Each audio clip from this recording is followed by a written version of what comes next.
Hey Chris, this is the JetBoil, the Flash version. I didn't know if you were familiar with it or not. You never really said anything back in the email to let me know if you were familiar with them or not, so I thought I'd just go ahead and make a quick video, and this way I could play around with the Final Cut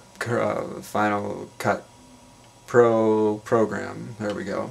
That I have on the computer. I haven't used in a long time, so anyway, this one's the JetBoil Flash, and I think that's their newest model, and they refer to it as Flash because of the wings on the side. They change to orange when the temperature of the water inside gets to be 140, 145 degrees Fahrenheit, so it gives you an idea that the temperature inside is good for water or for pouring into the freeze-dried bags. But I wanted to kind of give you an idea of what it looked like, because I think this will work perfect for what we're going to want to do. It's lightweight, it's only like 16 ounces, and this is the entire system. I mean, it's all completely self-contained. So anyway, I'll take it apart and show how it works, and make a cup of coffee so that you can see what that's like, because I know from what you were saying that we're huge coffee fans, so we want to make sure we at least have something that's got that on there. Forget anything else, as long as there's coffee, I'm happy. So it's the bottom part of it. Take it off. It can be used as a cup, but mainly it's used to protect this bottom part that gets hot after the burner heats up the water. So once it gets heated up, you can put this back on it, and it protects that so you don't burn yourself. The top off. This is going to be part of the handle to the press that you use for the French press on the coffee. So we'll set that off to the side for now. This is the burner, the stand, the other piece of the handle that we're going to use for the coffee press, the propane cartridge, and at the very, very bottom is the bottom part to the coffee press. Get everything in here so you can see it in the frame, get an idea of what it's about. We'll start to put it together.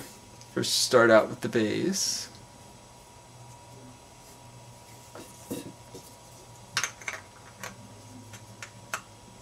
Put the propane cartridge on.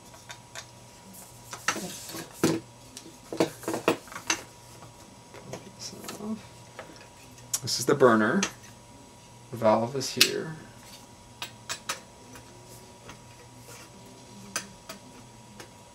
And get that on there without stripping them.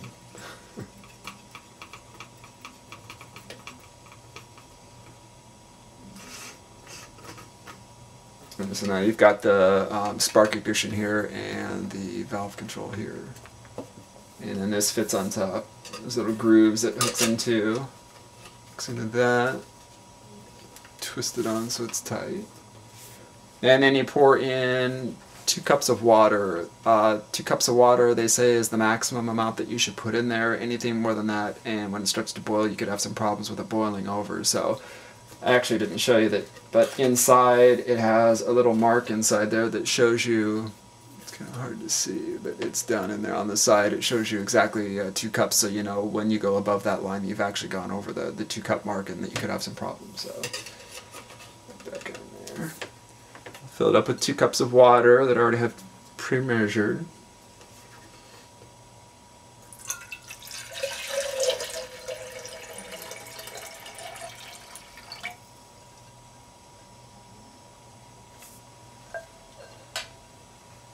And then all you do is turn the valve to get the gas going, and then press the spark. And turn it all the way up. I'll turn it so you can see the wings on it, so they start to change to the color orange. While that's heating up, I'll go ahead and set up the press so that we'll have it ready for doing coffee once it gets to this point. It's hot enough.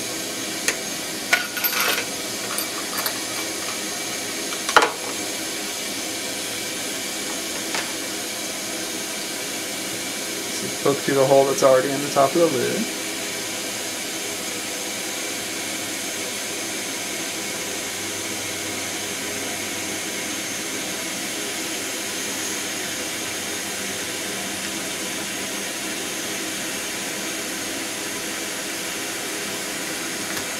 Yeah, the press is ready.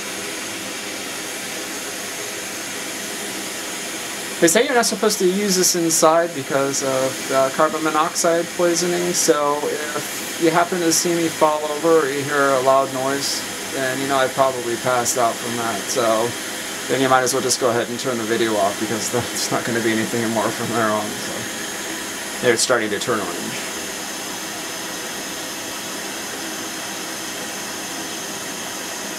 Yeah, I can even touch it. It's fairly well insulated, so even for an idiot like me, I don't have to worry about really burning myself all that much up here.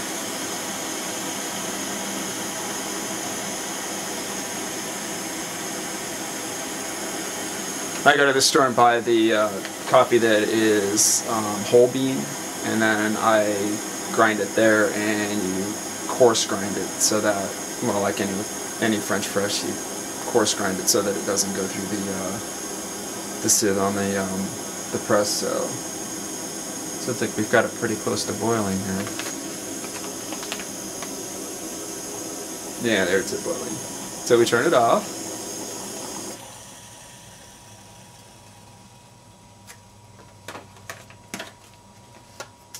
Take this bottom part that's going to protect us from the heat. Actually, I can even touch this part of it. This isn't even hot. That off. Set it over there. Put that on. Let's see that it even protects it so that you don't burn yourself. Actually, none of this now. There. Put the coffee in. I'm going to do 4 scoops. I like mine really strong.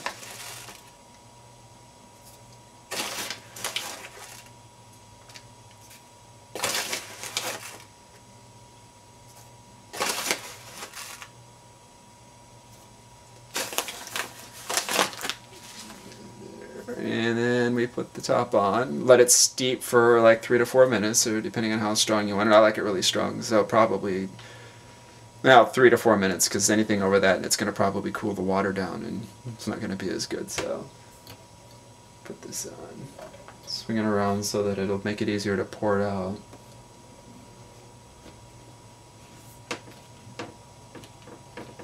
There, and we let it sit, let it steep for a little while, and then we'll push it down like the regular French press and have our coffee.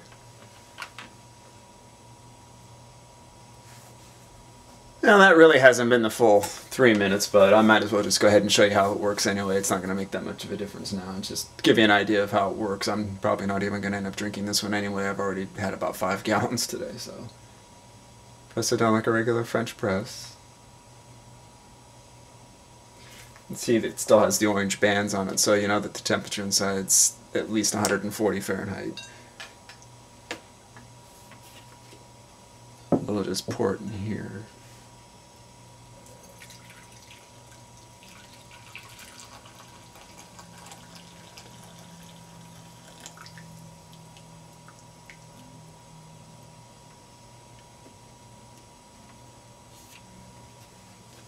So that's about as much as it gives you.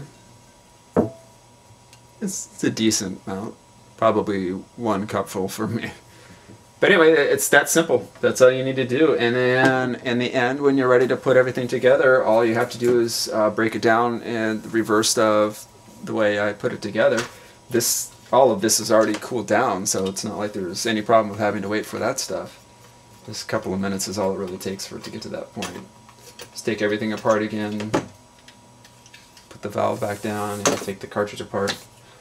The only thing that's left to do is just to when you take the lid off, then you've got the press to clean and the coffee grounds that are down on the bottom of it, and put it back together, put